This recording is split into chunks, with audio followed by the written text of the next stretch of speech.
happens if you're broke, indigent, or have no money in prison? Let's get into this. My name is Chris. I did 16 years, 11 months behind the wall, unfortunately, from 2003 to 2020, from level 4s on down. I did over 3 years in solitary confinement, and I think I can speak about this. Regardless to most popular belief, everybody in prison is not balling. Everybody does not have a substantial amount of money or somebody riding with them, including just to have family members. Some people are really on an island in there. Some people have no money, nothing coming in. And on top of that, they may not even be able to get a prison job. They have zero to their name.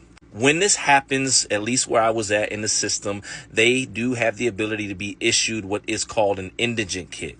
And what would be included in the indigent kit essentially is every week they would be able to go meet a sergeant that works at the prison, sign their name to a list, and receive a kit that had some stamped envelopes, writing paper, a safety pin, and some hygiene that looked like, you know, the little travel hygiene that they would give you. And the deodorant was hitting on nothing, because I have to be honest with you. There were times in the beginning of my bid when I didn't have anything. There were times when I didn't understand how to hustle in there. There were times when my family didn't have it. I wasn't in prison because I was rich and we had it all. No, I was out there taking risks because I didn't know any better and we lacked certain things, at least in my mind, that mattered. Anyways, I'll do another post, but I've dealt with that personally, and I know individuals on the inside that were indigent for years and years, and in some cases their entire term of incarceration. I was fortunate enough to get a job. Things got better for my family on the outside, and eventually support came back my way, so I didn't have that concern.